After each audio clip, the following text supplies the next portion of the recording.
मैं आज के स्पीकर डॉक्टर काबरा सर से रिक्वेस्ट करूंगा कि उन्होंने आज का स्पीकर कंटिन्यू करें। Doctor Aditya Vikram Kabra from Hyderabad.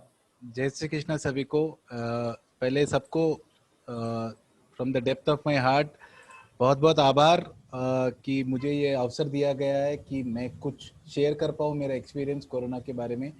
Coming back to the topic, देखिए कोरोना एक ऐसा चीज़ है जो तकरीबन 6 महीने पहले शुरू हुआ और अभी पूरी विश्व पे इसका प्रकोप है और अभी तक इसका कोई इलाज नहीं है। कौन से भी मेडिसिन में लीजिए, एलोपैथी, आयुर्वेदी, यूनानी, किसी में भी इसका इलाज नहीं है फिलहाल आज तक के लिए। तो क्या इम्पोर्टेंट महत्वपूर्ण हो जाता है, हम कैसे इससे बच सके और कैसे इसको जल्द से जल्द पकड़ सके अगर किसी को आता है, और क्या चीज़ करने से कॉम्प्लिकेशन रेट्स कम होते हैं। देखिए बहुत सारे प्रॉब्लम है मीडिया में, पॉलिटिशियंस में, क्योंकि उनका काम है जो भी जिम्मेदारी है सामने वाले पे ढकेलना। देखिए अभी मीडिया में क्या बोलता है, 80% एसिम्टोमेटिक है। अगर 80% एसिम्टोमेटिक है तो इतने लोग क्यों मरना चाहिए? फिर बोला जाता है नहीं नहीं डेथ रेट इज कम। मतलब जो पॉइंट आपको जरूरत नहीं है वो पॉइंट पे फोकस किया जा रहा है। फॉर एग्जाम्पल, अगर अभी कोई बोलता है कि डेथ रेट 4% है, मतलब हर 100 लोगों में से 4 लोग की डेथ होगी, राइट? तो अब ये 4 लोग कौन रहेंगे? इज इट प्रिवेंटेबल डेथ और नॉट? ये चीज पे चर्चा होनी चाहिए। बस बोला जाता है नहीं नहीं ठीक है, इससे क्या हो रहा है, पब्लिक में एक आलसीपन आ जा रहा है। नहीं नहीं, कोई प्रॉब्लम नहीं है बीमारी में, 80% एसिम्प्टोमेटिक है, 2 to 3% डेथ रेट है, ठीक हो जाएगा। इसमें क्या हो जा रहा है, बहुत सारे चीज मिस हो जा रहे हैं। अब मोस्ट इंपॉर्टेंट चीज क्या है, जो मीडिया में व्हाट्सएप में शुरू हुआ है, हॉस्पिटल्स वालों बिल करेंगे, आप एसिम्प्टोमेटिक हो घर पे रहो, ये गलत चीज है। देखिए सर, कोरोना का विषय अगर मैं आपको लेके जाऊं, एक brief description about corona. Corona is a viral infection जो बेसिकली 3 to 6 वीक्स का कोर्स होता है कोरोना का। इसमें जब मेन इंपॉर्टेंट चीज क्या है, first 1 week we call it as period of infection. मतलब आदित्य जब सर एक्सक्यूज मी, थोड़ा सा ऑडियो का इशू आ रहा है। इफ यू कैन इम्प्रूव और थोड़ा माइक पास में लेके हो सके एक प्लीज। सेकेंड, एक सेकेंड। और बाकी सभी पार्टिसिपेंट से मैं रिक्वेस्ट करूंगा, आप हो सके तो आपके वीडियोस आप ऑफ कर सकते हो, थोड़ा quality of the voice improve हो जाएगा प्लीज। अभी बेटर है सर? हाँ नाइस सर, अब अच्छा है। अभी better, okay right. Great so great. Corona का अपन जो बेसिक पॉइंट है, we divide them characteristically into 3 weeks, तो टोटल 6 वीक्स। बट जो मेडिकली इंपॉर्टेंट है द फर्स्ट 3 वीक्स, उसमें मोस्ट इंपॉर्टेंट है फर्स्ट 1 वीक। देखिए इंक्यूबेशन पीरियड बोलते हैं कोई भी बीमारी का रही है, मतलब जब आपको इन्फेक्शन, वायरस या बैक्टीरिया आपके बॉडी में प्रवेश करता है और आपको सिम्टम्स आते हैं, उसको हम इंक्यूबेशन पीरियड बोलते हैं। Incubation period of corona is 5 to 15 days. मतलब अगर आप किसी के कांटेक्ट में आते हैं जो कोरोना पॉजिटिव है और उससे आपको कोरोना स्प्रेड होता है, तो within 5 to 15 days you may develop symptoms. तो first 1 week is the period where the virus, जो वायरस है, एक्टिवली मल्टीप्लाई होता है बॉडी में और अपने आप को एस्टेब्लिश करता है बॉडी में। Second and third week is the stage of inflammation, मतलब जो बॉडी रिएक्ट करता है वायरस को, जिसके कारण ज्यादातर कॉम्प्लिकेशंस देखने मिल रहे हैं। अभी कोई भी अगर पेशेंट आता है तो हम सबको एडवाइस करते हैं 5 चीज, 5 characteristics before admitting a patient और before prescribing a patient home quarantine. Now what are those 5 things? First important चीज, आपको सिम्टम्स क्या है।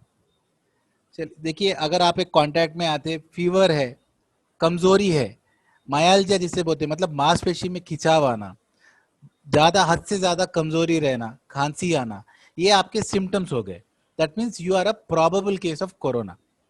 Now second most important thing is, जब आपको सिम्टम्स शुरू होते हैं, थर्ड से fifth day we advise people to get CT scan done, CT chest. Now this is one of the very, बहुत ही इंपॉर्टेंट चीज है। अगर आपको सीटी स्कैन में निमोनिया पैचेस दिखते हैं, we call them as ground glass opacity. आप बहुत लोगों ने देखा होगा, बहुत सारे रिलेटिव्स के रिपोर्ट्स आए होंगे, कोरैट्स 4, कोरैट्स 5। देखिए कोरैट्स एक स्टेजिंग है, कोरैट्स का इंपॉर्टेंस नहीं है। कोरैट्स 4 या 5 रहा तो मतलब आपको कोविड रहेगा।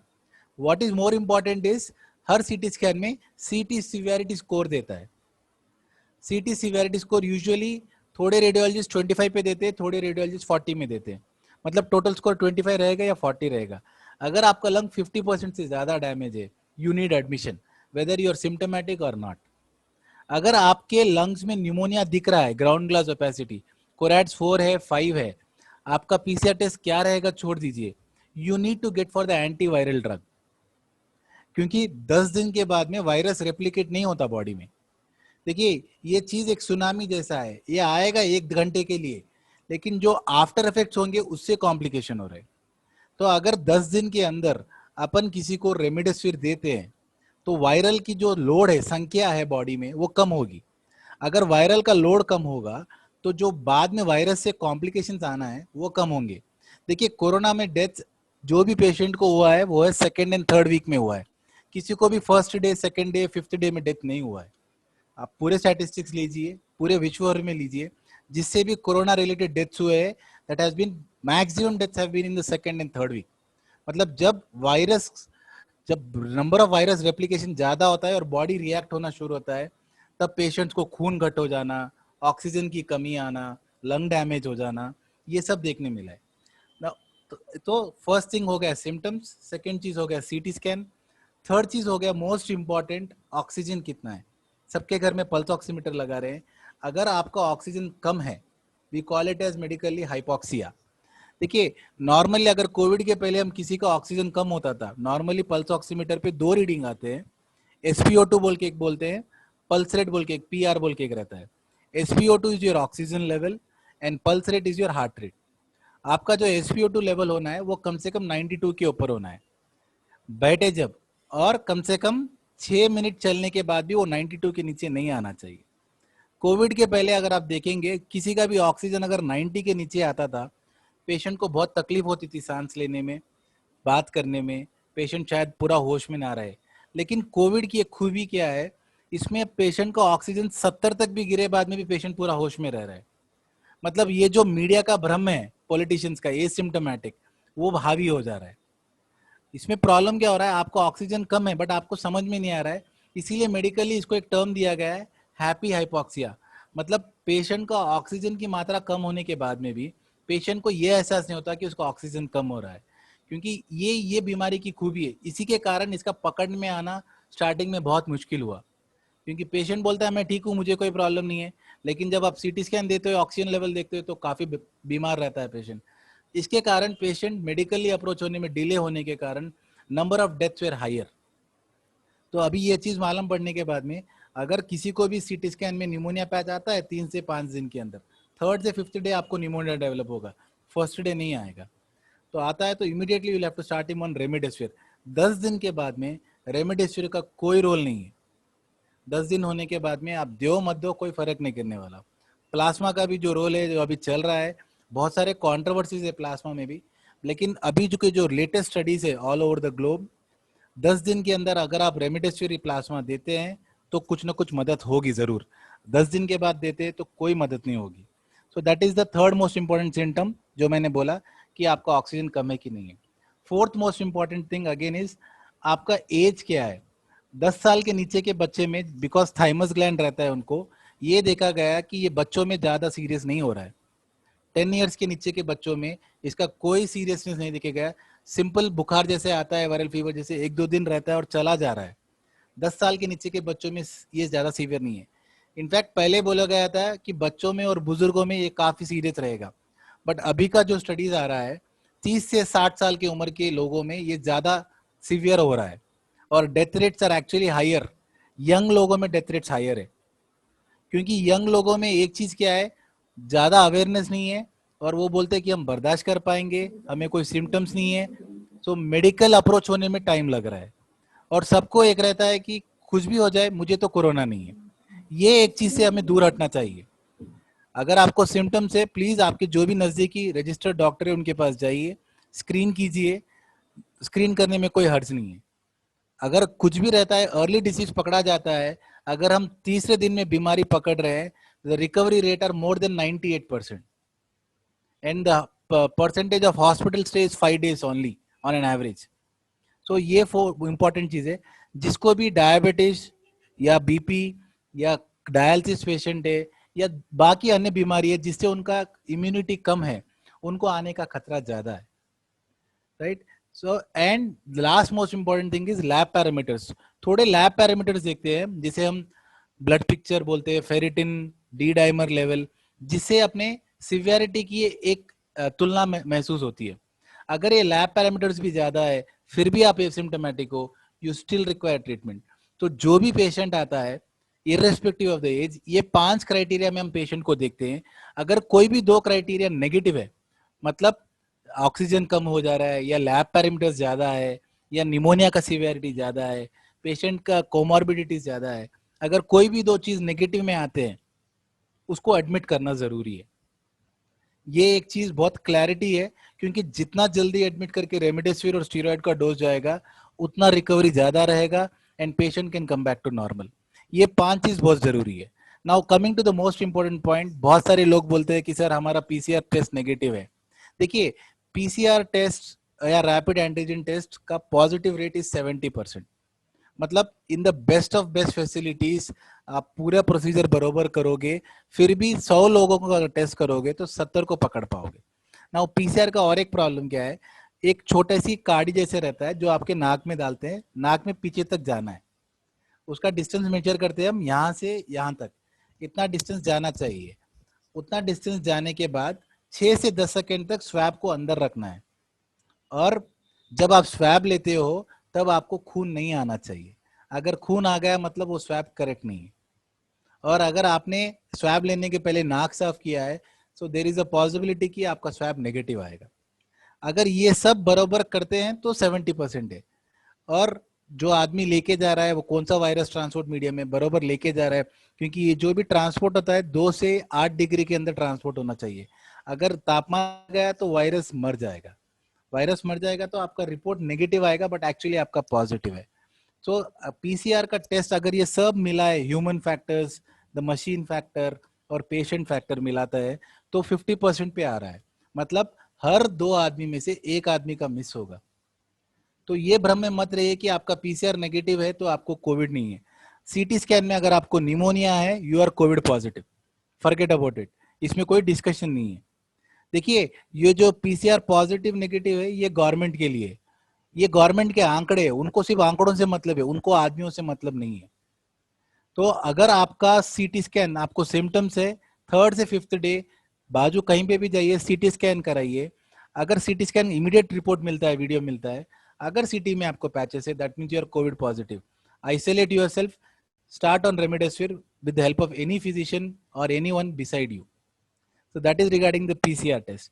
Now, जब पेशेंट को कोविड आता है, नाउ मोस्ट इंपॉर्टेंट थिंग, जो अब हम कोविड में स्टीरॉयड देते हैं. देखिए, जिसको भी डायबिटीज है या जिसको डायबिटीज नहीं है, स्टीरॉयड के कारण शुगर बढ़ता है. तो आपको ये डरना नहीं है कि मेरा शुगर क्यों बढ़ रहा है, ऐसा नहीं है. स्टीरॉयड के कारण बढ़ता है, वो कोई टेंशन नहीं है. बट प्रॉब्लम क्या है, आपको जब स्टीरॉयड के कारण शुगर बढ़ता है तो आपको पेशाब ज्यादा लगेगा. तो मोस्ट इंपॉर्टेंट चीज, जो भी लोग हैं जो फॉलो अप कर रहे हैं, आपके बॉडी में पानी की तुलना कम नहीं होनी चाहिए. तो जो भी कोविड पेशेंट है उन्हें कम से कम 4 से 6 लीटर पानी पीना चाहिए, ताकि जो भी ये जो पदार्थ है जो सूजन करते हैं वो आसानी से किडनी के रूप में निकल जाए, पेशाब के रूप में बाहर. बट स्टीरॉयड मिस नहीं करना है. सर मेरे को शुगर है, मेरी शुगर बढ़ जाएगी तो प्रॉब्लम, शुगर कंट्रोल कर सकते हैं and it's a temporary thing. जिसको भी शुगर नहीं है उसको भी हम इंसुलिन दे रहे हैं क्योंकि स्टीरॉयड के कारण शुगर बढ़ रहा है. तो इसका ये मतलब नहीं कि आप डायबिटीज हो, आपको शुगर मॉनिटर करना है, that will be one thing fine.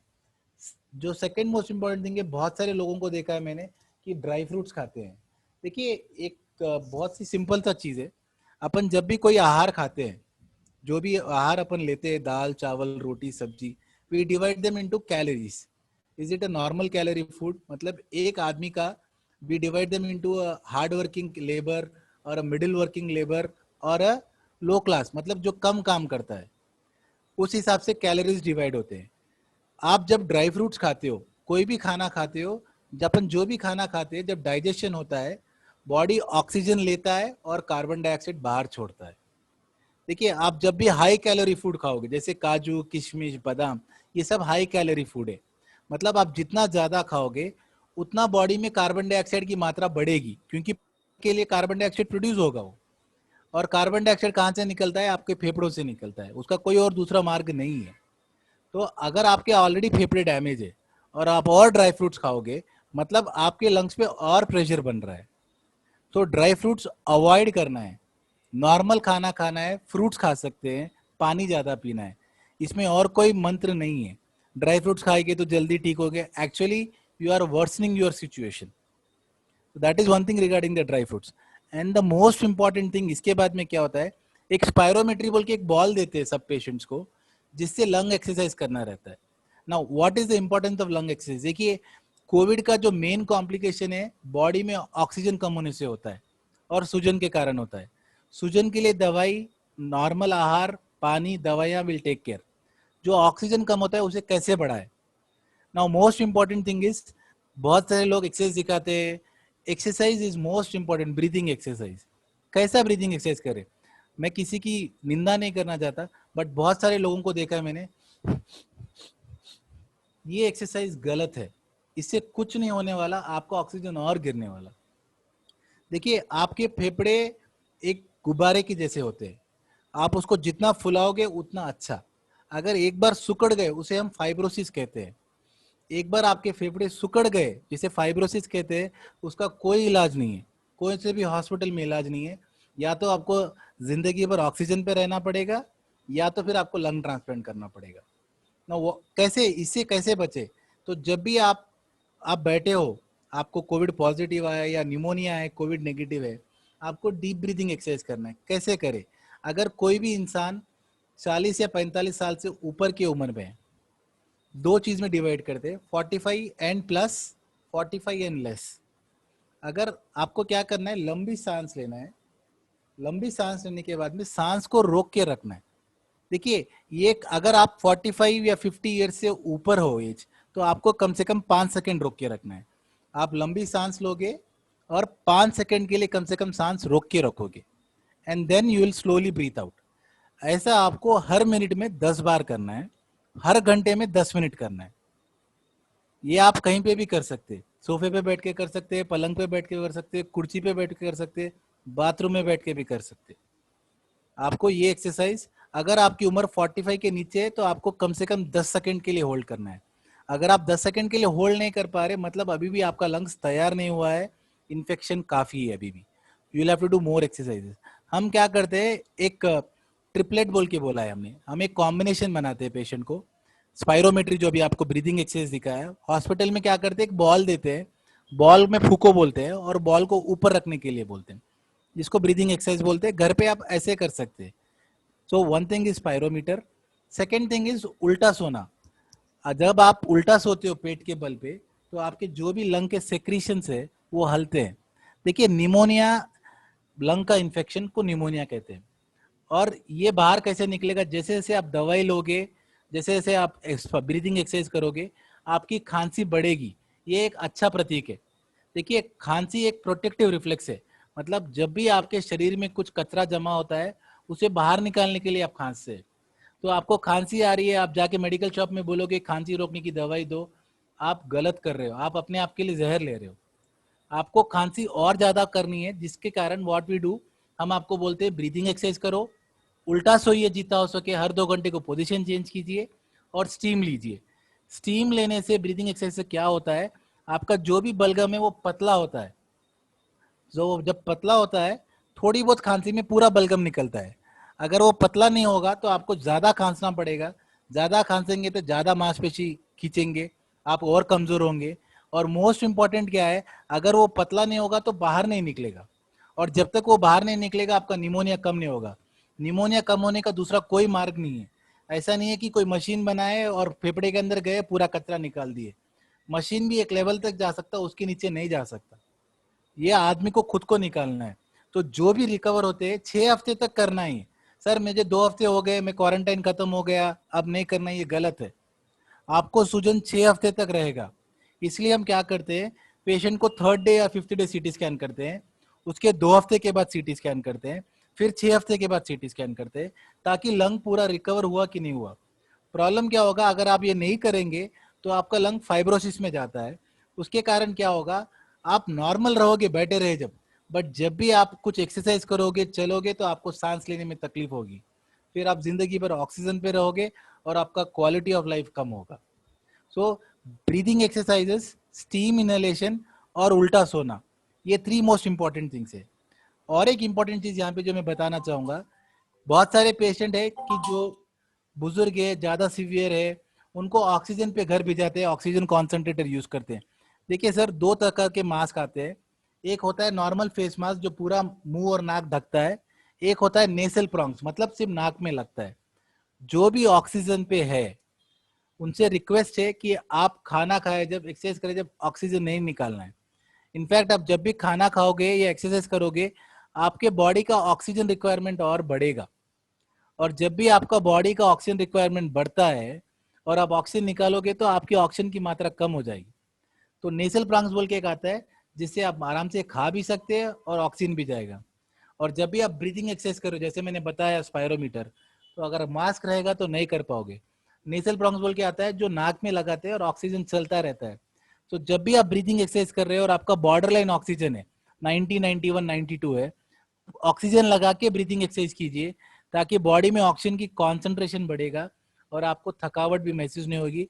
एक बार ऑक्सीजन बढ़ेगा लेवल में, बॉडी में फुर्ती और ऊर्जा आती है। ये बीमारी अजगर या एनाकोंडा जैसी है, ये आपको इतना कमजोर कर देगी कि आप सांस नहीं ले पाओगे। आपको इससे लड़ना है। 5 दिन के बाद जब आपको इन्फ्लेमेटरी स्टेज स्टार्ट होता है, पेशेंट बहुत कमजोर होता है, सांस लेने में तकलीफ होती है, जहां पे कॉम्प्लिकेशंस अपने को ज्यादा देखने को मिला है। देखिए, और एक बार वेंटिलेटर पे गया पेशेंट, मतलब जो कचरा निकालना है वो निकालने में मुश्किल होती है। कितना भी मशीन से निकाले, एक लेवल तक ही लंग में जा सकते, उसके अंदर नहीं जा सकते। ये छोटे छोटे चीजें हैं जो बहुत इंपॉर्टेंट है। क्योंकि बहुत सारे पेशेंट्स को हमने जिन्हें घर भिजाया है, उन्होंने क्या किया है कि ऑक्सीजन निकाल के मैं बाथरूम जाता हूँ। देखिए, हम हर पेशेंट को बोलते हैं ये बहुत सारी छोटी छोटी चीजें बट बहुत ही आवश्यक चीजें। जो ऑक्सीजन पे है उसको हम क्या बोलते हैं, अगर आपको टॉयलेट आता है, एक बॉटल रख लीजिए, बॉटल में टॉयलेट जाइए, आपको उठ के चलना नहीं है। और जब भी आप घर पे रहते हो या हॉस्पिटल में भी रहते हो, जब हम मास्क लगाते हैं, हम क्या बोलते हैं पेशेंट को, मास्क लगा के एक जगह ठहरिए और वहीं चलिए। नहीं, ये क्यों जरूरी है? देखिए, जब तक अपन बॉडी में एक्सरसाइज नहीं करते, बॉडी में खून का प्रभाव नहीं रहता है। और जब तक आपका खून का प्रभाव बराबर नहीं है, आपके बॉडी में सूजन कम नहीं होगा। कोविड में क्या देखा गया है, डी डाइमर बोल के एक टेस्ट कराते हैं सबको। डी डाइमर जब बढ़ता है सूजन के कारण, मतलब खून घट होने की क्षमता बढ़ रही है, जिसके कारण पेशेंट को हार्ट अटैक आना, लंग्स में ब्लड क्लॉट हो जाना, ब्रेन में क्लॉट हो जाना, सडन डेथ्स होना, ये काफी हद तक देखने को मिला है। तो जो भी पेशेंट, उनको क्या बोलते हैं, सर आप चलने से मना किया क्योंकि ऑक्सीजन कम हो जा रहा है। वही बता रहा हूँ आपको, ऑक्सीजन लगाइए, वहीं पे ठहरिए और वहां पे चलिए। ये बहुत इंपॉर्टेंट है। हर घंटे को 10 मिनट चलना है, ताकि आपके बॉडी में ब्लड सर्कुलेशन इज बेटर। जितना आपका सर्कुलेशन बेटर रहेगा, उतना अपना आपका बॉडी इन्फेक्शन से फाइट कर पाएगा और उतना जल्दी आपका रिकवरी रहेगा। देखिए, कोई भी बीमारी का इलाज मेडिसिन से 50% करता है, पेशेंट 50% करता है। अगर ये सब मिलके करेक्ट प्रोपोर्शन में आता है, तभी पेशेंट ठीक होता है, नहीं तो पेशेंट ठीक नहीं होता। सिर्फ अगर बीमारी, अगर सिर्फ दवाई देने से ठीक हो जाता तो कोई भी पॉलिटिशियन या बड़ा आदमी नहीं मरता। तो पेशेंट को एफर्ट देना चाहिए। This is what they have to improve and constantly do it. आपको 6 हफ्ते तक करना है, ये बहुत जरूरी है। अगर 6 हफ्ते तक नहीं करे, मुश्किल है। सर मैं ठीक हो गया, बहुत बार हमें पोस्ट कोविड कॉम्प्लिकेशंस आ रहे, 4 हफ्ते के बाद, 3 हफ्ते के बाद, 5 हफ्ते के बाद, तब लंग फाइब्रोज हो जा रहा है। और एक बार लंग फाइब्रोज हो गया तो कोई भी कुछ नहीं कर सकता, कौन से भी हॉस्पिटल में। ये छोटी छोटी चीजें जो आप घर पे कर सकते हैं। मैं आपको ये नहीं बता रहा हूँ कि ये मशीन लगाइए, ये ऐसा इंजेक्शन लीजिए। मैं आपको ऐसे चीजें बता रहा हूँ जो आप घर पे कर सकते हैं। नाउ और एक चीज इंपॉर्टेंट क्या है, आइसोलेशन पीरियड। देखिए, बहुत जने बोलते हैं कि व्हाट्सएप ने हमने पढ़ा 10 दिन में वायरस मर जाता है, इन्फेक्शन नहीं होता है। देखिए, एक चीज का अपने को ध्यान रखना है, जैसे मैंने आपको स्टार्टिंग में बताया, incubation period is 5 to 15 days. मतलब 15 दिन तक वायरस ये आपके शरीर में रह सकता, 15 दिन तक आप किसी और को वायरस दे सकते। ठीक है। नाउ अभी इंपॉर्टेंट क्या है, अब ये कौन से 15 दिन है ये मालूम करना मुश्किल है। थोड़े जने बोलते सर मुझे सिम्टम बहुत पहले शुरू हुआ था, मैं टेस्ट बाद में कराया। देखिए, calculation is very simple. From the day you are tested positive, that is counted as day 1। Okay. और हम क्या करते हैं, ट्वाइस द इंक्यूबेशन पीरियड, मतलब 15 दिन का इंक्यूबेशन पीरियड है, 30 दिन का आइसोलेशन लगाते हैं।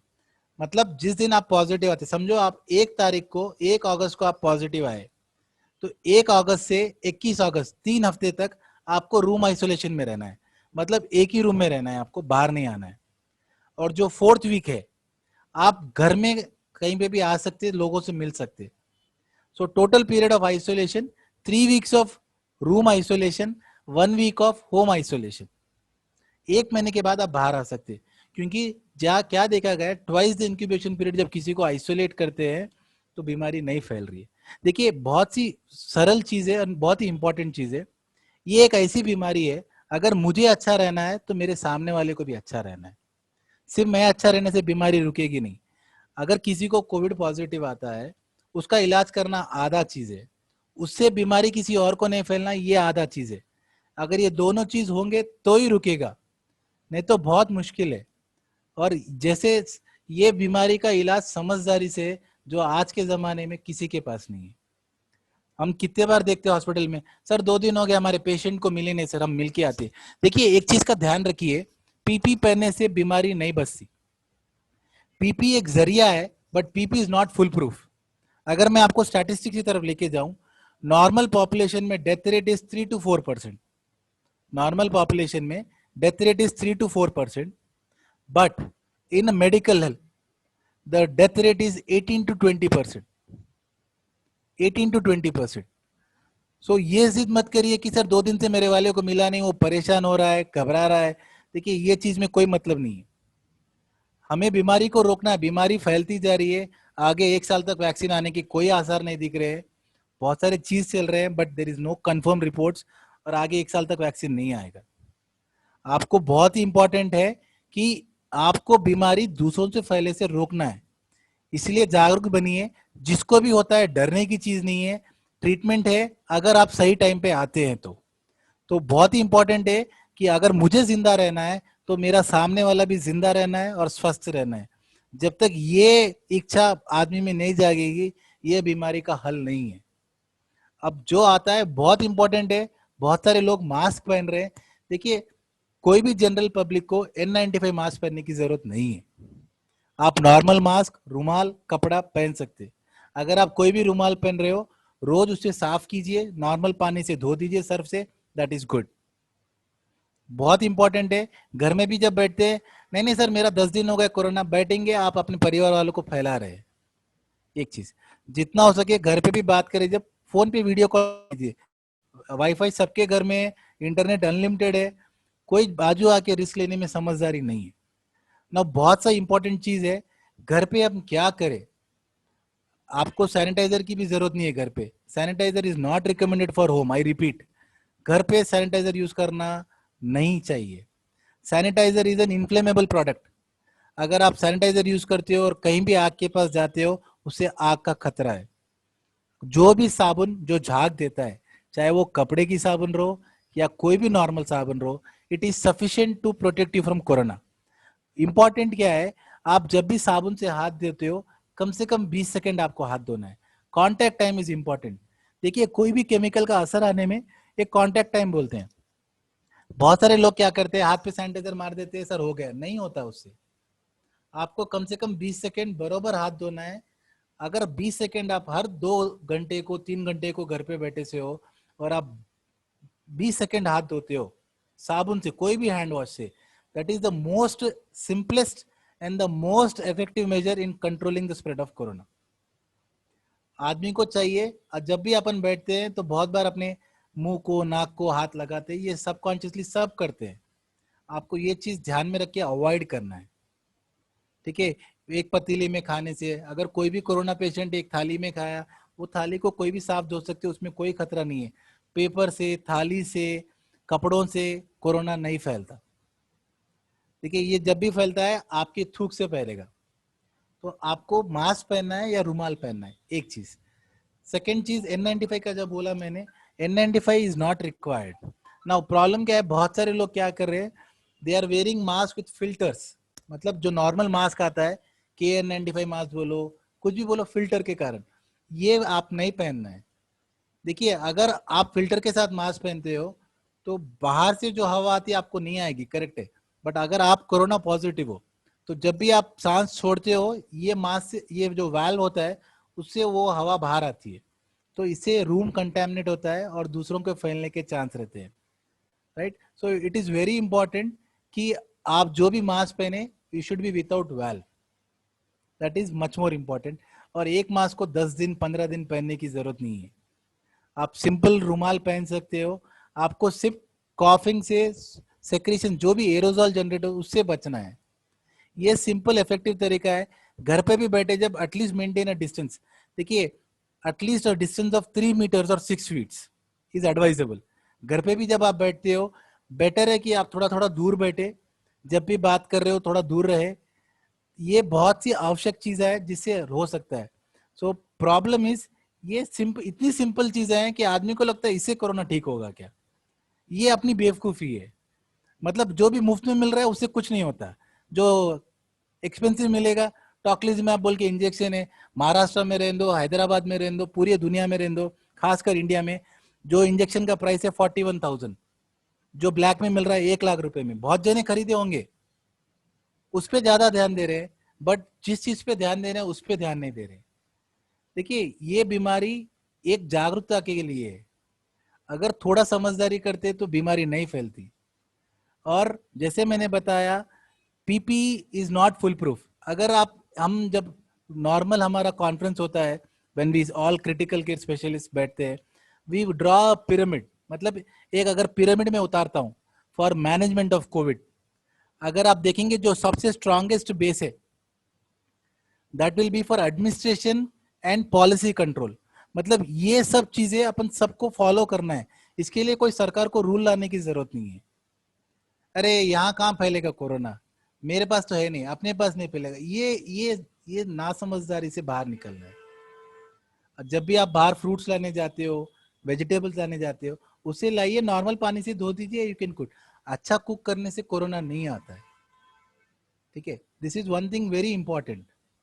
देखिए जिस चीज पे फोकस करना है उस पे फोकस करना है। और जो भी कोरोना पेशेंट है एसी से अवॉइड करना है एज फार एज पॉसिबल। अभी तो कैसे भी बरसात का सीजन है, try to avoid using AC, क्योंकि एसी में क्या होगा, जो आपका वेंट है वो कहाँ है वो इंपॉर्टेंट है। Patient should be in a well ventilated room.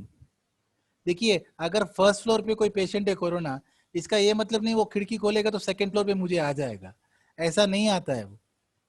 आपको वेल वेंटिलेटेड रूम में रहना है, कोरोना पेशेंट को भी, नॉर्मल पेशेंट को भी। You have to stay in a well ventilated room, that is again important.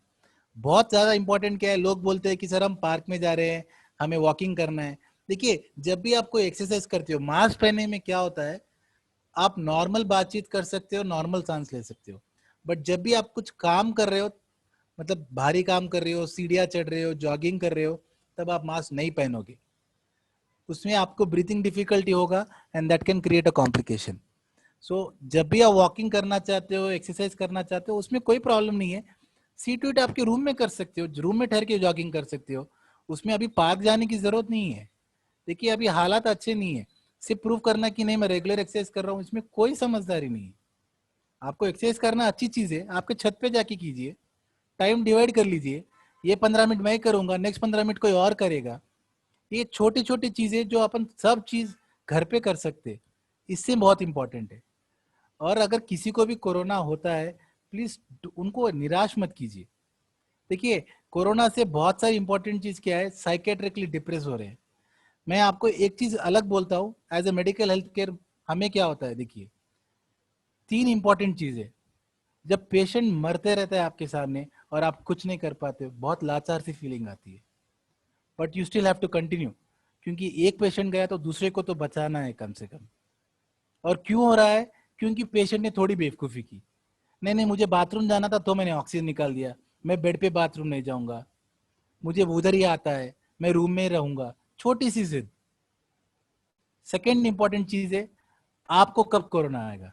As a medical care professional रोज ये डर रहता है बट कुछ नहीं कर सकते, आपको कब आएगा। और सबसे ज्यादा इंपॉर्टेंट है, अगर आपका कोई कलीग जिसको कोरोना आता है और वो एडमिट होता है, तब और डिप्रेस होती है आंखें। और थर्ड इंपॉर्टेंट चीज है, बहुत जने बोलते थे डॉक्टर बहुत पैसे कमा रहे, कोरोना के कारण ये हो जा रहा वो हो जा रहा। मुझे बताइए कौन जाके हॉस्पिटल में काम करेगा? मैं आपको बोलूं मैं आपको पैसे देता हूँ, 4 लाख की सैलरी देता हूँ, रोज जाइए, आप कब जिंदा आएंगे नहीं पता।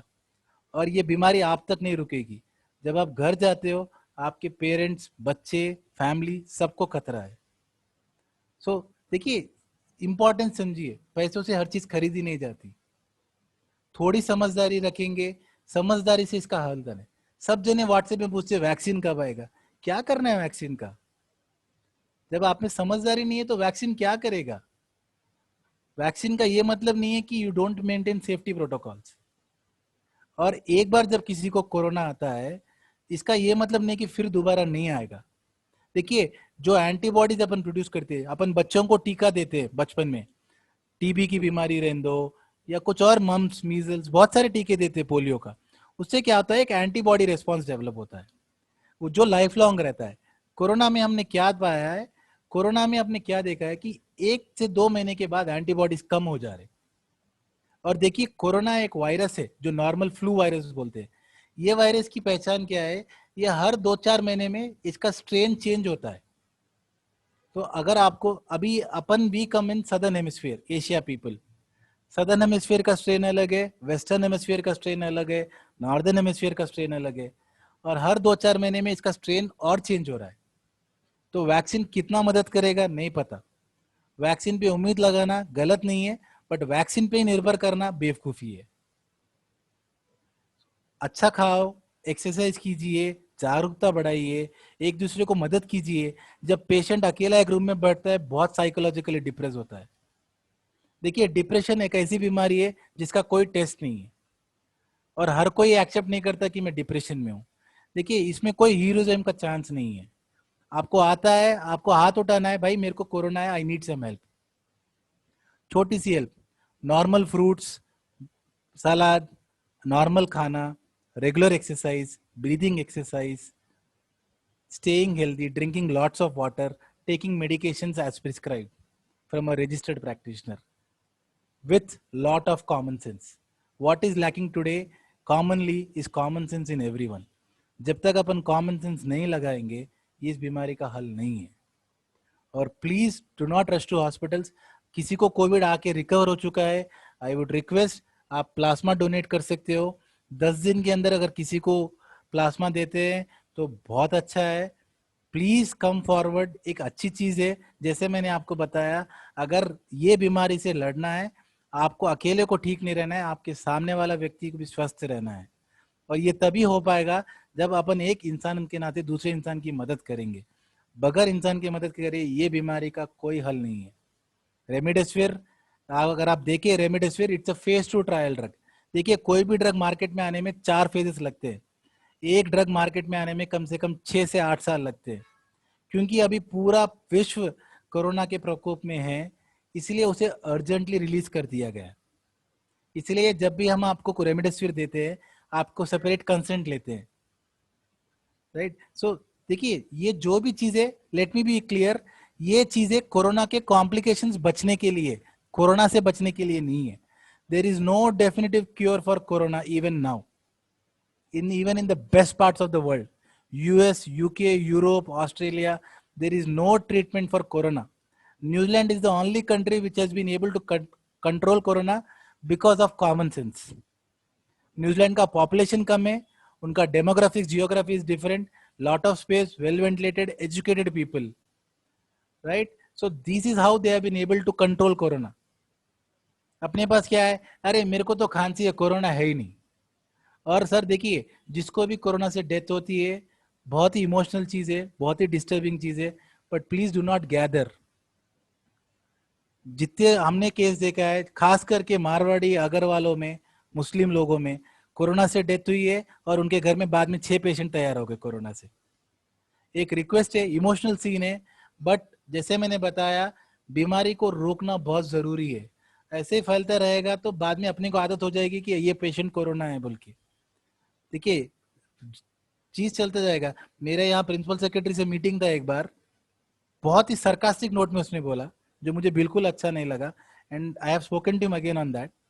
जब मेरी बात हुई तो पता है सरकारी आदमी ने क्या बोला है, सर आप सब लोग हमारे लिए एक नंबर हो, आप सब लोग, you are all just a number for us. News में बता देगा आज 40 लाख हुआ है, कल 50 लाख होगा, परसों 60 लाख होगा, किसका क्या जा रहा है। अपने इंडिया में प्रॉब्लम हुई है, जो चीज दिखानी चाहिए, जो चीज बतानी चाहिए, क्या चीज से बच सकते, कैसे बच रहे, क्या चीज से लोग बाहर आ रहे, क्या करना चाहिए, ये नहीं बताएंगे। कांग्रेस ने ऐसे किया, बीजेपी ने ऐसे किया, इतने लोग मर गए सरकारी हॉस्पिटल में, ये नहीं है वो नहीं है। सरकारी हॉस्पिटल में बहुत लोग, बहुत टाइम से चीज नहीं है। देखिए ये अभी नहीं है टाइम फोकस करने का। अभी क्या फोकस करना है, कैसे सुरक्षित रहे, कैसे स्वस्थ रहे, और आपका इम्यूनिटी कैसे बढ़ाए। बहुत सारे लोग बोलते हैं सर काढ़ा पीने से कुछ होता है क्या, हल्दी का दूध पीने से कुछ होता है। देखिए ये जनरल चीजें हैं जो अच्छा रखती है आपको। हल्दी का दूध नॉर्मल भी पी सकते, बट इसे ये मतलब नहीं कि इससे कोरोना क्योर होता है। आप अच्छी चीज खाते हो तो आपकी सेहत अच्छी रहेगी, तो आपको बीमारी कम आएगी, और अगर आएगी भी तो सीरियसनेस कम होगा। इसका ये मतलब नहीं है कि हल्दी का दूध पीने से होता है, गर्म पानी पीने से कुछ नहीं होता है। देखिए गर्म पानी से क्या होता है, जब भी आप पानी गर्म करते हो पानी का टेस्ट चला जाता है, और जब भी पानी का टेस्ट चला जाता है आप कम पानी पीते हो। गर्म पानी पीने से सिर्फ मुंह जलता है, कोरोना नहीं मरता। ऐसे रहता तो धूप काले में कोरोना आता ही नहीं था, यही बोला पॉलिटिशियन ने ना। इंडिया में तो धूप धूप काला शुरू होने वाला है, कोरोना आएगा नहीं, क्या हुआ। तो ये भ्रम में मत लीजिए, नॉर्मल पानी पीजिए काफी है। गर्म पानी पीना है पी सकते हैं, मुझे कोई प्रॉब्लम नहीं है उससे, उससे कोई नुकसान नहीं है। बट मेरा एक ही चीज है, आप गर्म पानी पिए जब ध्यान रखिए कितना पानी पी रहे। कम से कम 4 से 6 लीटर आपको पानी पीना चाहिए। गर्म पानी का टेस्ट नहीं होता है तो अपन ध्यान नहीं देते, तो अपन पानी कम पी रहे। ये डिहाइड्रेशन के कारण और कमजोरी बढ़ रही है, बहुत इंपॉर्टेंट है। क्योंकि जैसे जैसे मैंने बताया, आपका स्टीरॉयड का डोज बढ़ने से शुगर बढ़ेगा, आपका फ्रीक्वेंसी ऑफ यूरिनेशन बढ़ेगा, तो इसके कारण आपको डिहाइड्रेशन आएगा। देखिए ये छोटे छोटे चीजें हैं जो एक नॉर्मल आदमी को मालूम करना जरूरी है। और मैं फिर से आपका ध्यान आकर्षित करना चाहूंगा, ये सिम्टोमेटिक एसिम्टोमेटिक के जाल में मत आइए। अगर आपको फीवर है, कोल्ड है, मायालजिया मतलब मांसपेशी में खिंचाव है, और स्पेशली आप यंग हो या ओल्ड हो, या आपको कुछ और बीमारियां हैं, 3rd या 5th डे गेट योर सीटी स्कैन डन। आपको कोई स्वैब टेस्ट की जरूरत नहीं है। अगर सीटी में निमोनिया है, please go to hospital, take remdesivir, simple. आप कोरोना पॉजिटिव हो नेगेटिव हो, ये सिर्फ स्टैटिस्टिक्स के लिए। अगर आपको निमोनिया है that means you have corona, और 10 दिन के अंदर अगर इलाज चला गया, you will be fit and fine.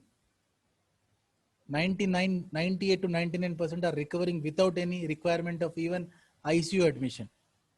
ICU की भी एडमिशन नहीं हो रही है। एंड मोस्ट इंपॉर्टेंट, जैसे मैंने बताया, 10 दिन में क्वारंटाइन खत्म हो गया, घर पे नहीं, 3 weeks of room isolation, 1 week of home isolation, और 6 हफ्ते तक, even after you recover, 6 weeks regular breathing exercises, regular exercises करना मैंडेटरी है।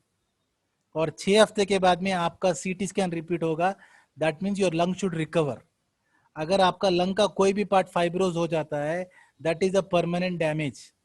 जो आपको 70-75 साल में डैमेज, जो एज के कारण डैमेज होता है, वो 30 साल में आ जाएगा। That means you will be on the bed for the rest of your life.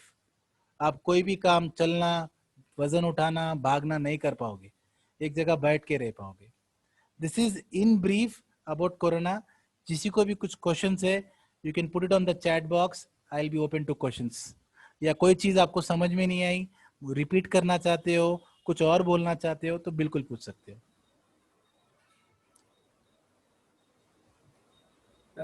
जिसे किसी भी व्यक्ति को क्वेश्चन पूछना है, चैट बॉक्स में आप क्वेश्चन डाल सकते हो। जो क्वेश्चन अभी तक आए हैं उनको मैं काबरा सर के सामने रखूंगा।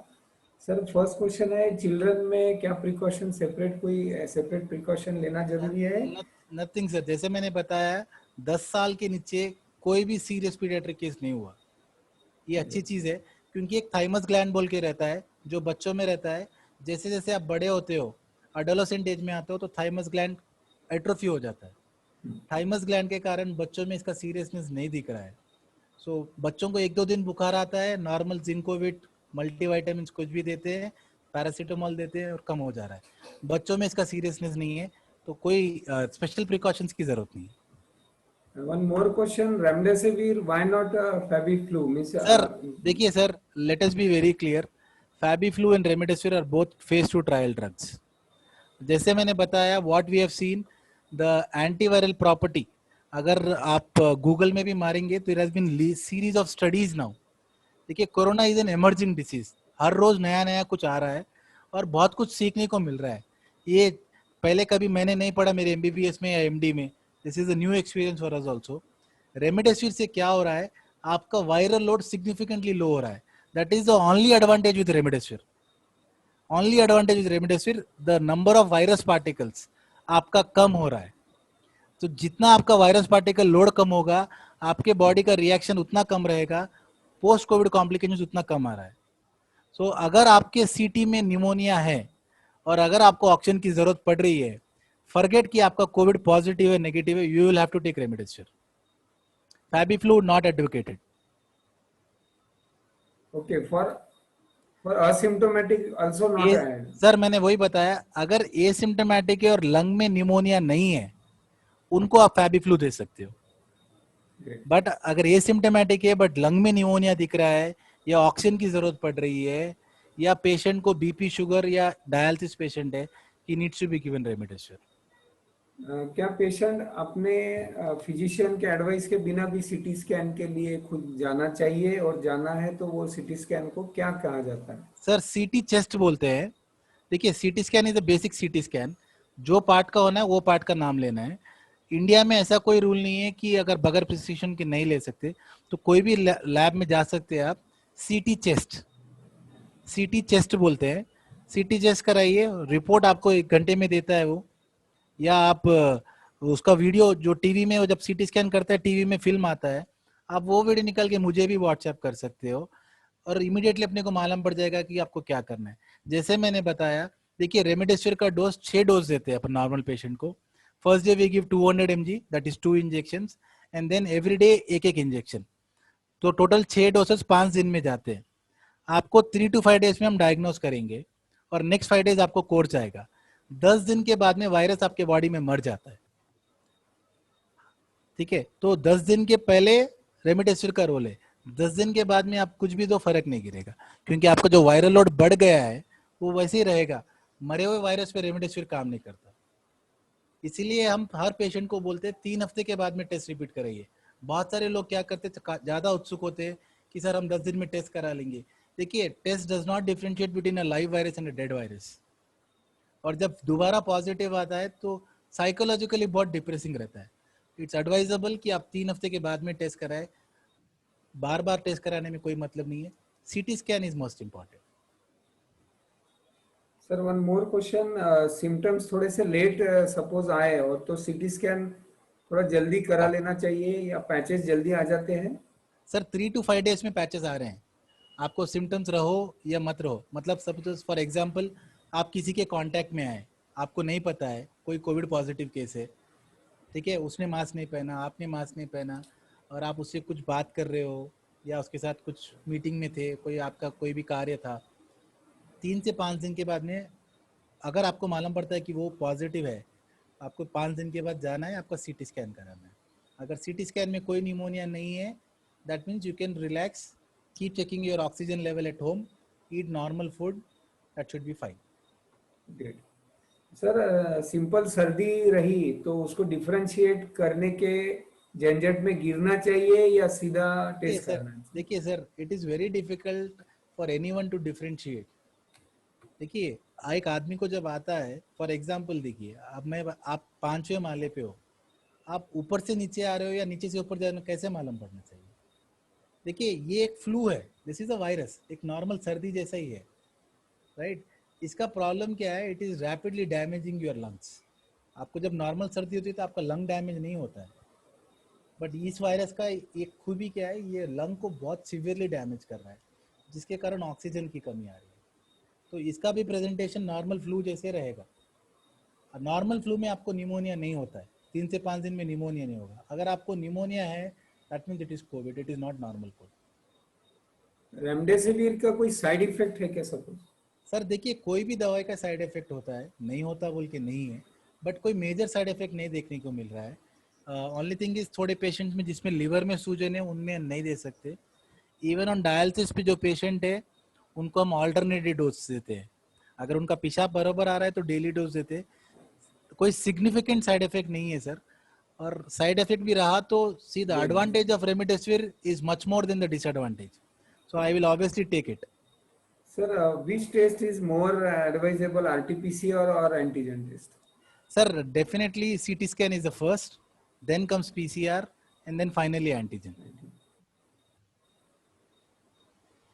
Do it's necessary to test after a quarantine period, that is 15 days? Sir देखिए सर, मैं जैसे आपको बताया 3 हफ्ते के बाद from the first day of positive you are only testing to prove world that you are negative, ताकि आप नॉर्मल आ सके. आप सपोज ऑफिस जा रहे हो या बैंक में काम करते हो या कहीं पे भी काम करते हो, ऑब्वियसली वो आपको पूछेंगे. 3 हफ्ते के बाद में आपको test is only for statistical purpose कि आप नेगेटिव हो गए, अदरवाइज टेस्ट का कोई रोल नहीं है.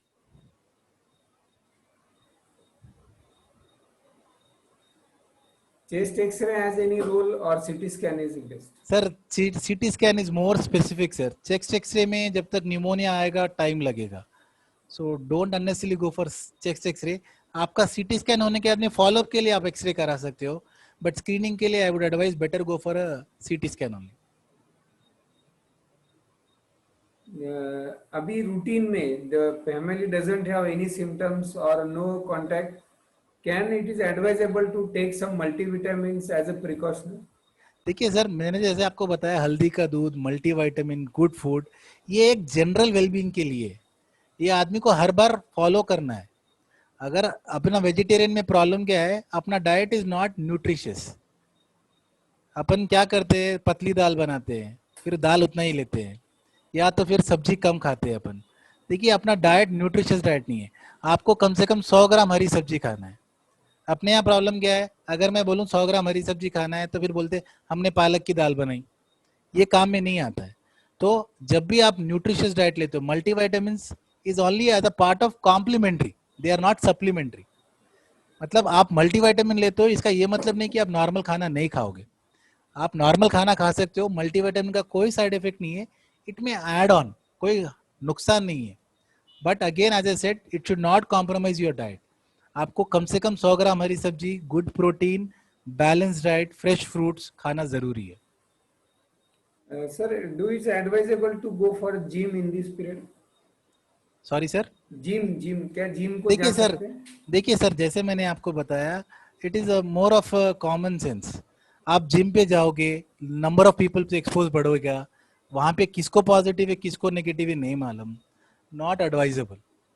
वो कितना क्लीन करेगा, क्या करेगा. एटलीस्ट इट दिस टाइम आप घर पे रह के एक्सरसाइज करो. देखिए कोई भी चीज का इंपॉर्टेंस क्या है सर, मैं आपको ब्रीथिंग एक्सरसाइज में आपको बोल सकता हूँ हॉस्पिटल में आके एनआईवी मशीन लगाओ. It's not practical. जो आप चीज रूटीनली कर सकते दैट इज मोर इम्पॉर्टेंट. जो आपके घर पे कर सकते regularly, that is the thing that is going to help you. एक बार जिम जाना दो, so it's better not to go to gym, क्योंकि आप ट्रांसपोर्ट करोगे, ट्रैवल करोगे, वहां पे आपका एक्सपोजर बढ़ेगा. किसका एक्सपोजर है क्या है नहीं पता. Advisable not to go to any public places for non essential reasons. Great. Sir antibodies test का काफी मैसेज, दिन में 5-6 मैसेज लैब की तरफ से आ रहे हैं. Whether it is advisable to do antibody test?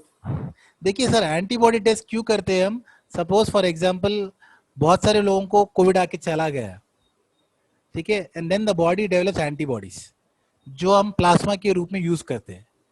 तो हम क्यों एंटीबॉडीज टेस्ट कर रहे हैं कि सपोज फॉर एग्जांपल मुझे कोविड आया और एक 15 दिन के बाद, 3 हफ्ते के बाद मैं रिकवर होता हूँ, मेरी बॉडी एंटीबॉडीज डेवलप करते हैं जो अपन प्लाज्मा के रूप में निकाल के किसी और कोविड पेशेंट में यूज करते हैं. So the role of antibody test is only for donation. It has nothing to do with your wellbeing. तो अगर आपका एंटीबॉडी टाइटर हाई है, you are an eligible donor for platelets. Okay, so you can donate your plasma. That is what you'll have to do. So that is what role of antibody test comes for. Sir, just 5 minutes to 4-5 questions are left. हाँ. One more question. Any special precaution in pregnant women? Sir problem क्या है, there is no special precaution. जो मैंने आपको precaution बताया, we call them universal precautions. That is for all age. That is universal precaution for all age. Now pregnant people में क्या होता है sir, it's a exaggerated physiology that comes for pregnancy. So you will have to be more careful, continue doing breathing exercises, क्योंकि क्या होता है जब भी पेट बढ़ता है आपके लंग का एक्सपेंशन कम होता है. हमने खासकर क्या देखा है, जो लोग मोटे हैं, जो प्रेग्नेंट है, उनका लंग कॉम्प्लायंस कम हो जाता है. So they will have to do more aggressively breathing exercises so that their lung doesn't get affected. And the routine, whatever precautions we have said, they'll have to continue.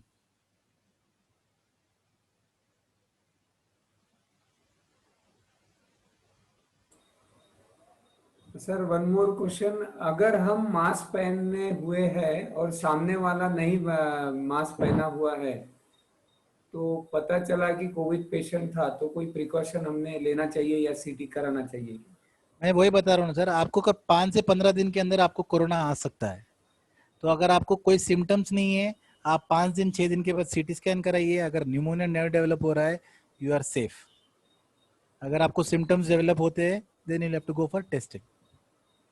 It's very unpredictable.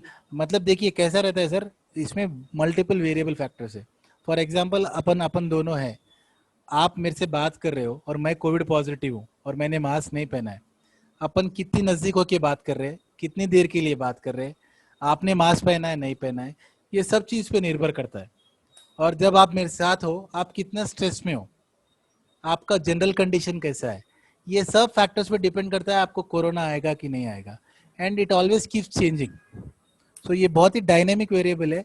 अगर किसी को मालूम पड़ता है, वही बता रहा हूँ, अगर आपको कोरोना आता है, let all your people know, भैया मुझे कोरोना आया है, मेरे से जो भी कांटेक्ट में आए, प्लीज आप अपना ध्यान रखिए, show it to any proper doctor and get yourself screen. ये जिम्मेदारी का काम है, क्योंकि जानबूझ के अब मैंने आपको नहीं दिया है, बट अनजाने में हो चुका है. बट जैसे जैसे अर्ली डायग्नोज करेंगे, we can see that death rates are zero. And most important is complications ना आए, so that quality of life will be normal. Sir, if oxygen level is normal, do he need CT scan? Definitely sir, मैं वही बता रहा हूँ, अगर आपको pneumonia है, in spite of your oxygen being normal, patches develop हो रहे, तो आपको रेमडेसिविर स्टार्ट करना है. The indication of remdesivir has change now. अगर कोई 45 सेकंड तक सांस रोक सकता है, तो फिर भी सीटी स्कैन की जरूरत है क्या?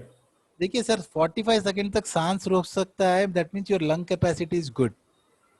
बट इसका ये मतलब नहीं कि आपको निमोनिया नहीं है, right? So CT scan is always must to rule out pneumonia. Why I am saying CT scan, x-ray भी क्यों नहीं बोल रहा हूँ, क्योंकि CT scan will pick up pneumonia earlier. और आपको जैसे जैसे न्यूमोनिया के पैचेस डेवलप हो रहे हैं, if I start off the drug remdesivir, steroid and blood thinners, that means your chances of recovering are very good.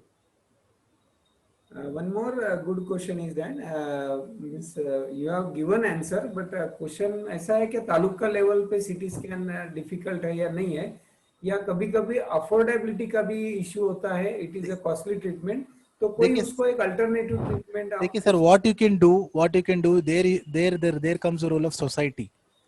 हम क्या कर रहे हैं आजकल, स्क्रीनिंग सिटी कर रहे हैं. देखिए स्क्रीनिंग सिटी का मतलब क्या है, जो आप लैब में जाते हो, आपका सीटी स्कैन करता है, आपको सिर्फ रिपोर्ट देता है, फिल्म नहीं देता है. अगर आप पॉजिटिव हो तो रिपोर्ट ले लीजिए.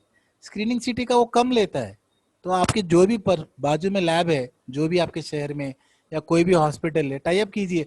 सर हमारे जो भी रिश्तेदार है, हम आते हैं स्क्रीनिंग सिटी के लिए, पॉजिटिव आता है तो आप पूरे पैसे लो, अगर सिटी नॉर्मल है, हमें फिल्म की जरूरत नहीं, रिपोर्ट दे दीजिए, आधा पैसा ले लीजिए. देखिए sir, the treatment of Covid is running from thousands to lakhs, and the cost of CT scan is 3,000 on an average, 3 to 4,000. So definitely it is worth taking a risk. Yeah. But in these days, 100 gram of vegetable contain a substantial amount of pesticide. What? देखिए sir, ये एक नकारात्मक सोच है. देखिए आप road पे जा रहे हो तो रोज पे 20 एक्सीडेंट होते, तो आपका भी एक्सीडेंट होगा, ऐसे सोचने से नहीं रह सकते. देखिए पेस्टिसाइड्स रहेंगे नहीं रहेंगे इज सेकेंडरी थिंग. और आप सब्जी धो के यूज करते हो और आप उसे उबालते हो, तो जो भी पेस्टिसाइड या वायरस या बैक्टीरिया है वो मरेगा ही ऑब्वियसली. मतलब अगर आपका प्रोसीजर बराबर नहीं है, तो then you can get contaminated. अगर आप रूटीनली बराबर उसे साफ कर रहे हो, बराबर कुक कर रहे हो, तो I don't think that should make any difference. One more like common question is that whether the vegetable should be cleaned with a special precaution or regular cleaning. Sir regular cleaning is sufficient. जैसे मैंने आपको बताया, paper से, सब्जी से, कपड़ों से corona नहीं फैलता है. ठीक है, अगर आप नॉर्मली क्लीन करते हो और बराबर बॉईल करते हो उसको, तो कोई प्रॉब्लम नहीं. अगर कोई जैसा कोई बिजनेसमैन है या सर्विस वाला है, रोज घर पे आके उसके कपड़े को वॉश करना जरूरी है या नेक्स्ट डे वो पहन सकते? देखिए sir, that is a part of general cleanliness. देखिए, सिर्फ कोरोना नहीं, बहुत सारी बीमारियां भी आ रही है. तो अगर आप स्वच्छ रहते हो तो बीमारियां नहीं आएगी, उसमें कोई हर्ज नहीं है. अभी स्पेसिफिकली आपको मैं बोलूं कि आप आके कपड़े धो, तो ये बहुत ही छोटी बात हो गई. देखिए, अभी मैं आपको एक एग्जांपल देता हूँ. जैसे आपने बात की, यूजुअली ये टाइम पे डेंगू के केसेस बहुत बढ़ जाते हैं. यूजुअली इस बार क्यों आ रहा है? क्योंकि सब जने साफ सफाई पे ज्यादा ध्यान दे रहे हैं ताकि कोरोना ना आए, तो डेंगू के केसेस भी कम आ रहे हैं. तो अगर आप साफ रहोगे तो बीमारियां कम होगी ऑब्वियसली, और ये अच्छी चीज है, इसमें कोई हर्ज नहीं है. One more question: if a patient is second RT-PCR positive after 14 days, whether he needs some special precaution or it's a routine? Sir जैसे मैंने बताया, 14 डेज में करना नहीं चाहिए. We do it on 21 days, क्योंकि the dead bacteria can also come as positive test. The test only detects is the virus there or not. It does not differentiate between a live virus और a dead virus. अगर आपको symptoms है, oxygen की जरूरत ज़्यादा पड़ रही है और आपके लैब वैल्यूज बढ़ रहे हैं even after 15 to 18 days, that means there is some other problem. It is nothing to do with your covid, it is the post covid complications. So वो पॉजिटिव नेगेटिव का कोई झंझट नहीं है. ये चीज़ देखना ज़रूरी है, आपका निमोनिया बढ़ रहा है क्या, या आपका डी डाइमर बढ़ रहा है क्या, या दूसरे इन्फ्लेमेटरी मीडिएटर्स बढ़ रहे हैं क्या, जिसके कारण आपको दूसरा ट्रीटमेंट लेना पड़ेगा. One more question regarding D-dimer. If a D-dimer reduced to normal, can we stop the tablet Xarelto 10 milligram? देखिए sir, Xarelto is a blood thinner. What we advocate is at least to use Xarelto for 3 weeks. Now why we advise 3 weeks is, जैसे मैंने बताया आपको, we call it as pharmacological prophylaxis dose. मतलब जो दवाई से prophylaxis देते हैं, ये बेसिकली जो खून घट होता है अपना, उसको प्रिवेंट करने के लिए. So there are two prophylaxis, non pharmacological and pharmacological. Xarelto is only pharmacological. इसलिए मैंने आपको बताया हर घंटे आपको 10 मिनट चलना है. जैसे जैसे आप चलते हो, जो अपना काफ मजल है, इसको हम मेडिकल भाषा में पेरिफेरल हार्ट बोलते हैं. मतलब हार्ट का काम क्या है? खून को सर्कुलेट करना, मोटर जैसा है. जब आप चलते हो तो आपका जो काफ मजल है, वो मजल कॉन्ट्रैक्ट होता है और खून को बॉडी में सर्कुलेट करता है. जितना आपका सर्कुलेशन रहेगा, आपको ब्लड क्लॉट नहीं होगा. जब भी आपका खून रुकता है, विस्कोसिटी बढ़ता है या सूजन बढ़ता है, तो क्लॉट होता है. तो अगर आप रेगुलरली चल रहे हो तो then you can taper down your Xarelto. तो अगर आप कमजोर हो, बरोबर चल नहीं पा रहे, बरोबर एक्सरसाइज नहीं कर पा रहे, तो ऑलवेज चलना भी है और Xarelto भी लेना है. जैसे जैसे आपका एक्टिविटी बढ़ता है, आपका डी डाइमर नॉर्मल होता है, you can stop Xarelto. Sir, how many days antibodies stay in our body? Sir it's a very difficult question. There is no confirm reports. जो हमने देखा है अभी, it is usually staying for 6 weeks to 3 months. That is the maximum what we have seen. इसलिए री infection का chance भी रहेगा. तो आपको अगर कोविड आया तो universal precautions are mandatory for everyone. मुझे कोविड आ गया, मैं यूनिवर्सल प्रिकॉशन नहीं मेंटेन करूंगा, नहीं है. हर एक को यूनिवर्सल प्रिकॉशन मेंटेन करना है. कोविड सेकंड टाइम आ सकता है? बिल्कुल आ सकता है सर, क्योंकि अभी महाराष्ट्र का स्ट्रेन और हैदराबाद का स्ट्रेन अलग रह सकता है. देखिए सर, अपन स्ट्रेन आइसोलेट नहीं कर रहे हैं. It's a very difficult process. Virus isolate करना बहुत डिफिकल्ट है. अपन क्या पॉजिटिव है कि नेगेटिव है. अब महाराष्ट्र का स्ट्रेन कैसा है, पंजाब का स्ट्रेन कैसा है, यूएस का स्ट्रेन कैसा है, ये बोलना बहुत मुश्किल है. और ये वायरस हमेशा चेंज होते जा रहा है. So it's advisable universal precautions. हाथ साफ करना साबुन से, मास्क पहनना, डिस्टेंस मेंटेन करना, अच्छा खाना खाना, रेगुलर एक्सरसाइज करना और ब्रीथिंग एक्सरसाइज करना. इसमें कोई लापरवाही नहीं चलेगी. या 10 साल का बच्चा रहो या 80 साल का बुजुर्ग रहो, सबको ये करना है. One question from doctor, role of CBC and CRP in. देखिए सर, सीबीपी और सीआरपी हम क्यों कराते हैं sir? CRP is a mediator कि आपके बॉडी में सूजन कितना है. सीआरपी इज जस्ट टू से आपके बॉडी में सूजन कितना है. अभी I can not repeat costly test, CRP is a relatively cheaper test. तो अपने को आइडिया आता है पेशेंट नॉर्मल हो रहा है कि और सूजन बढ़ रहा है। सीबीपी में क्या देखते हैं सर, बिकॉज बहुत सारी दवाएं यूज करते हैं, ब्लड थिनर यूज कर रहे हैं, एक तो आपका डब्ल्यूबीसी काउंट कितना कम हो रहा है, वायरल फीवर में आपका डब्ल्यूबीसी काउंट कम होता है। एंड सेकेंड चीज जो है सर, जो ब्लड थिनर्स और यूज कर रहे हैं, प्लेटलेट काउंट देखना होता है। अगर आपका प्लेटलेट काउंट गिर रहा है दवाइयों के कारण, इन्फेक्शन के कारण, देन ब्लड थिनर्स मॉडिफाई करना रहता है। So that's the reason we keep repeating your CBP and CRP. They are cheap test, easily done. At every lab it can be done. कोई complicated lab जरूरत नहीं है. Reports are available within 1 hour. तो आपको idea आ जाता है. Sir, there is one question. Sir, there is no role of azithromycin and doxycycline together. दोनों same drug है, या तो आप azithromycin लीजिए या तो doxycycline लीजिए, दोनों लेके कोई फायदा नहीं है. Right? So either one drug should be taken, not both drugs.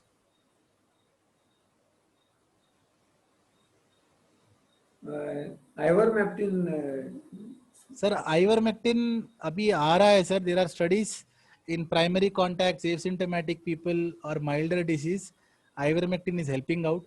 Ivermectin is basically an anti-parasite drug, but what there are very few reports. It is helping. आज ही एक पेपर में आया था, ICMR is trying to propagate Ivermectin. Advantage क्या है? Cheap drug है, no serious side effects, easily available, and in mild cases it is giving good results. So in mild cases, ivermectin definitely has a role. 25 to 30% patches in CT scan. What to do? Start remdesivir. Remdesivir steroid blood thinner with a proper antibiotic. No doubt in that. As a surgeon, one question from my side, sir. What the precaution to be taken before surgery in our routine practice? Do Same. antigen is necessary for every patient? See sir, problem क्या है? Again, as I said, I would go for more for a CT scan. Within 48 hours before you take for surgery, go for a CT scan. If the patient is having pneumonia, in spite of his test being negative, you will have to defer the surgery if it's an elective surgery. Point number one. Point number two, as you have known that the gastric fluids has more content of the virus, 10 times more than the oral cavity.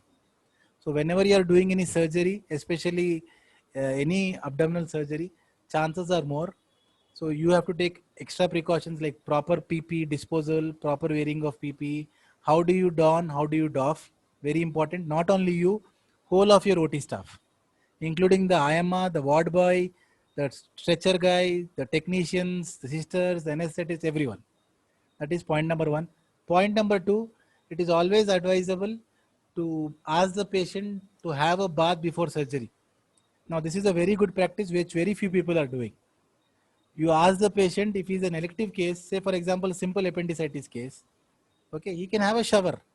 Ask him to have a good shower, come inside, give him a normal surgical mask. If you are doing it under a regional anesthesia, if you are doing it under general anesthesia, once the tube is in, then that is okay.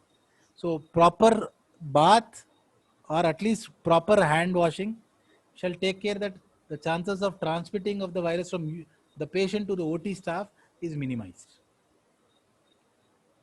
Do it is suggestible to take precautionary pneumonia or influenza vaccine? Sir, it's a very debatable question. But if you are a healthcare worker, if you are an elderly people, you are having multiple comorbids, your exposure rate is preferably higher, you live in a crowded place, you can take the influenza vaccine. It's good, but that is not going to prevent against corona, but at least it will see to it that you don't get the normal flu. If any of our family member is positive and in our family we have some older members also, do it Okay. is advisable to keep in isolated room in our home only? Absolutely, sir. But that should be very strict. Room isolation is room isolation. ये मतलब नहीं है कि 2 घंटे रहे 1 घंटे बाहर आके बैठ गए. Room isolation means room isolation. And whenever you go to give them the food, they should be wearing the mask, you should be wearing the mask, and there should be a distance of at least 6 feet between both of you. ठीक है, आपको जो भी चाहिए आप video call करके बोलोगे, बार बार दरवाजा खोल के नहीं बोलोगे. So these are the precautions you'll have to take and you have to follow it strictly, sir. नहीं तो it will keep continuing, the disease will keep continuing, infecting everyone, and there will not be any end to it. One question from one more doctor. Any special precaution for general practitioners to be taken in his practice? Sir, what we have found is the routine practice, what I have said you, those things, and wearing a face shield. We get lot of face shields now. So that is one thing definitely having a very good role. There are lot of filters that we are getting that people are using which can be used for a month. I would advise you from using that.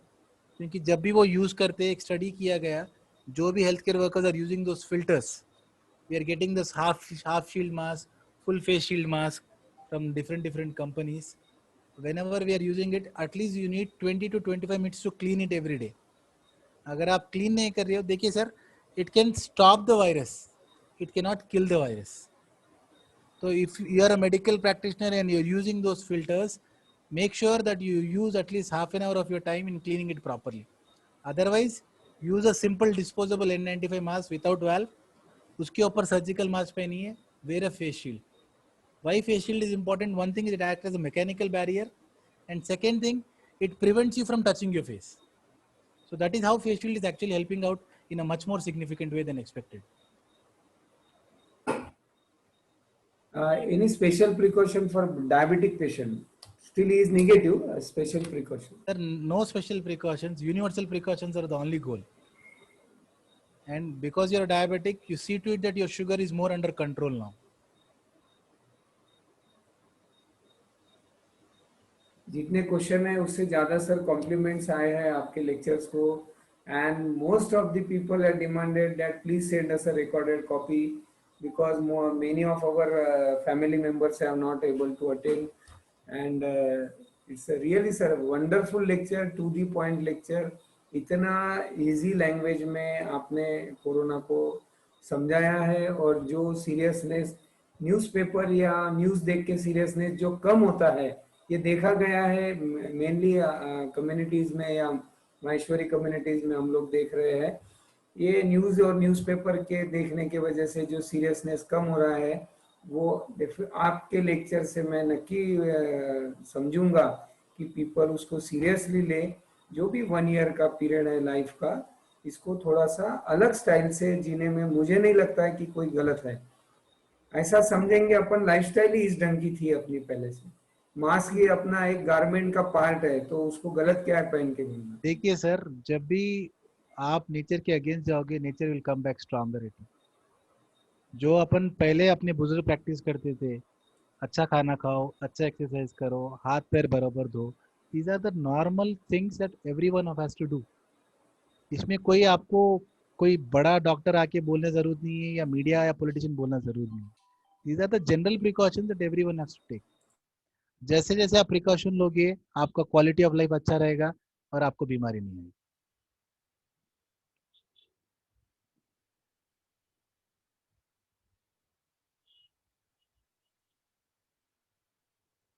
तो Kabra sir, with due your permission, within a few days or tomorrow or day after tomorrow, we will publish this recorded copy of this today's lecture, and Absolutely we sir. will try most of the society will get benefit with your lecture। आपके lecture से जितने ज़्यादा से ज़्यादा जनों तक हम लोग पहुँच पाए, और इस जो एकदम सिंपल लैंग्वेज में जो आपने लाइफस्टाइल एक्सप्लेन की है कोरोना के रिलेटेड में, ये बहुत जनों को हेल्पफुल गिरे। मैं आज के, हाँ बोलिए sir. Lot of people, if there are any doubts, I will give my number. हाँ यस सर, आप please you please. can please message me. जब भी मुझे टाइम रहेगा, I'll come back to you. I'll just tell you my number: बोलिए। 99 99। 49 49 हाँ 276 534.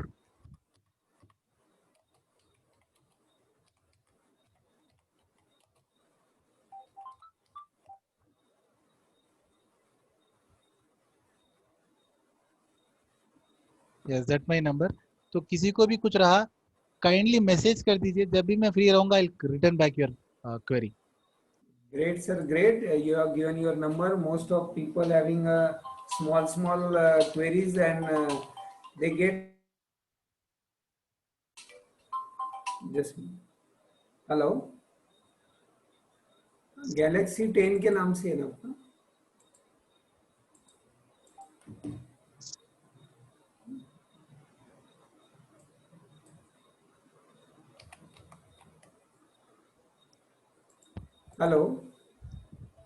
Hello. Ashok जी, आप unmute करिए गैलेक्सी 10।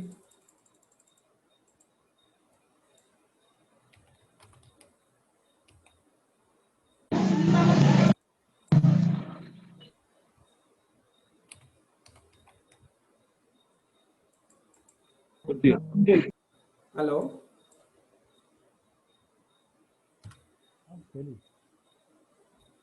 हेलो अशोक जी, विजय जी माहिती।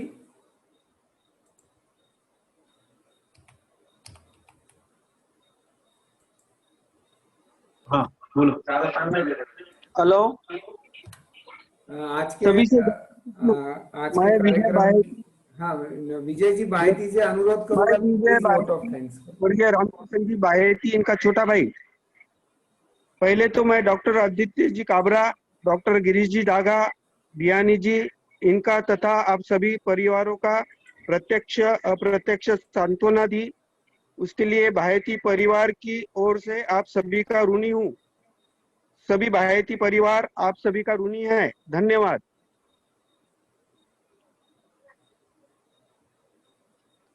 Thank you doctor Kabra sir. और सभी के लिए एक सूचना है, ये जो आज का जो लेक्चर है हम शीघ्र ही यूट्यूब पे या किसी माध्यम से आप तक पहुंचाने की कोशिश करेंगे, जो कि आप आपके फैमिली मेंबर्स या आपके मित्र परिवारों तक ये जानकारी आप दे सके। अगेन बाहेती परिवार औरंगाबाद की तरफ से डॉक्टर आदित्य काबरा सर का मैं सभी के तरफ से, हम सब पार्टिसिपेंट्स के, जो इतना चैट बॉक्स पूरा सर अप्रिसिएशन से और थैंक्स से भरा है, सभी के तरफ से आपको थैंक्स बोलते हैं, धन्यवाद बोलते हैं। Thank you sir.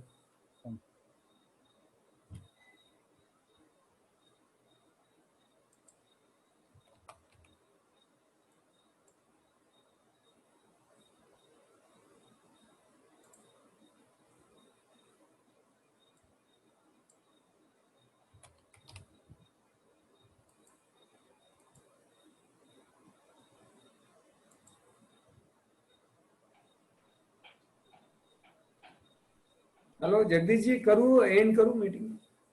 हाँ डागा साहब, बहुत अच्छा सेशन रहा, thank you. Thank you sir, बहुत बहुत इंफॉर्मेटिव वक्ता को अरेंज हुआ, वेरी इंफॉर्मेटिव। बहुत बहुत। आपका टेक्निकल पूरा कोऑपरेशन बहुत वैल्यूएबल रहा sir, thank you. Thank you sir.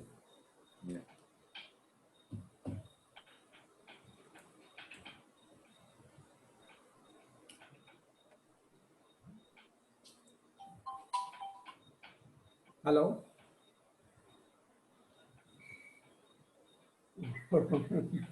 Thank you sir.